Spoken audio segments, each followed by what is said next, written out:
Here we go again, Locksmith Monkey, working on a Lexus 2000 RX300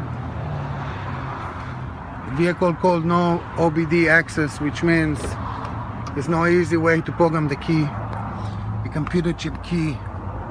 On this vehicle we had to pull the computer out and reflash it, what's called a reflash. Pull it out, put it on the bench,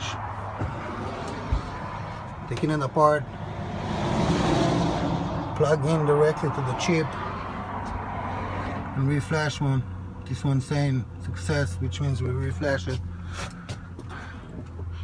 This is how we roll. Top technology in the market.